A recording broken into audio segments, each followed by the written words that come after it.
BJP का management EVM मशीनों के माध्यम से, पैसे के माध्यम से, शराब के माध्यम से, ये सब जो मैनेजमेंट उनका हुआ है, उसके कारण जनता के खिलाफ, जनता नहीं चाहती थी, उसके खिलाफ जनता ने अपना मैनेजमेंट करके सत्ता में आई है। लगभग 300 हमारे कांग्रेसी साथियों के उसके बाद भी कार्यकर्ता आपके साथ हमारे हैं? परिवार के ऊपर केस लगाए।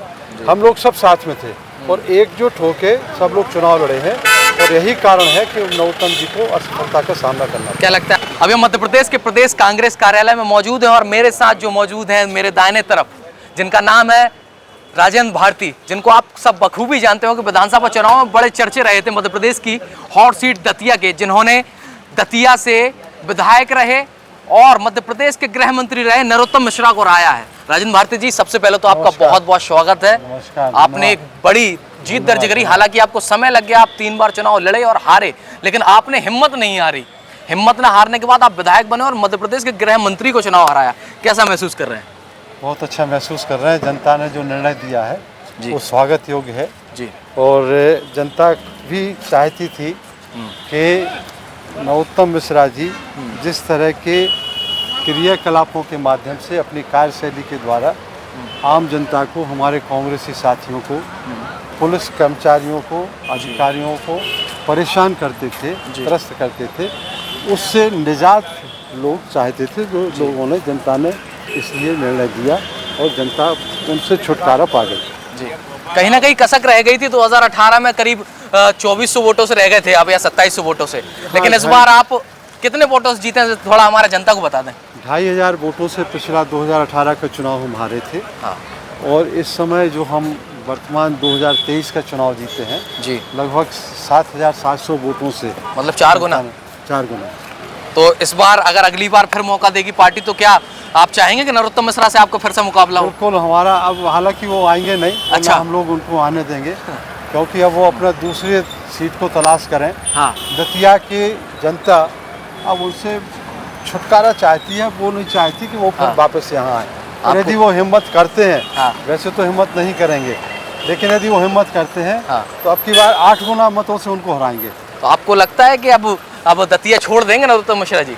निश्चित रूप से। वो तो कह रहे हैं कि मैं कार्यकर्ताओं के साथ सदैव रहूंगा आगामी समय तक, और कह रहे हैं मेरी जीत से ज्यादा मेरे चर्चे हार के। नहीं, उनके हार के चर्चे भगवान करे, उनके वो हारते रहें और चर्चा में बने रहें। ऐसा नहीं लगता विधानसभा चुनाव हारने का बड़ा शायराना अंदाज है, अपने समर्थकों और अपने कार्यकर्ताओं को बस शक्ति देने का प्रदान कर रहे हैं कि सरकार हमारी, अब फिक्रमंद मत रहिए, मैं कार्यकर्ताओं के लिए पहले भी था और आज भी हूँ।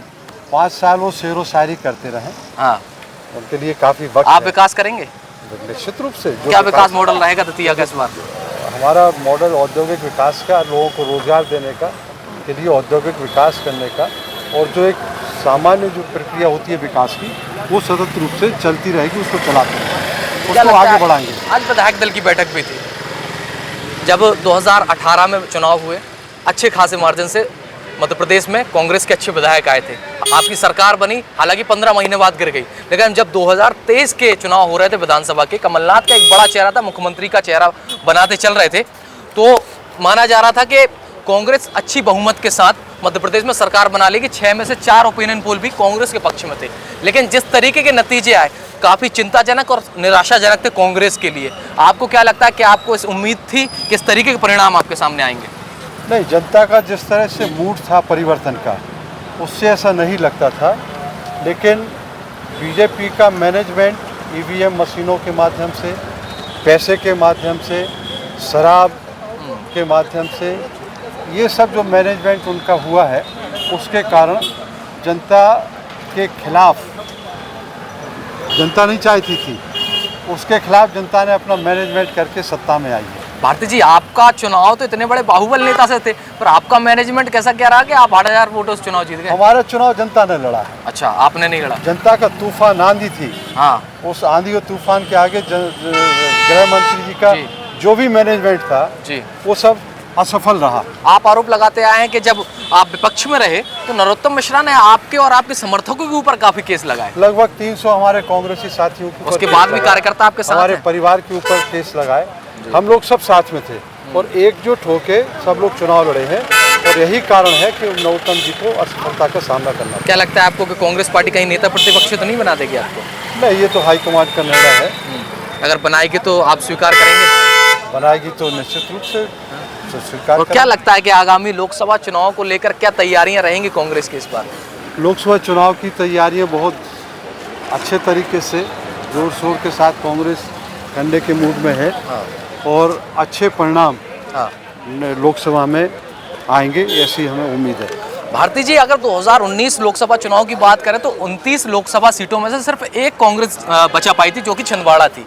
लेकिन उस टाइम पे आपकी सरकार भी थी, 2019 में आपकी सरकार थी, आप सत्ता में थे मध्य प्रदेश में, उसके बावजूद ये हालात बने थे। और इस बार तो आपकी सरकार भी नहीं है और 66 विधायक है मात्र आपके पास, तो क्या हालात बनेंगे इस बार?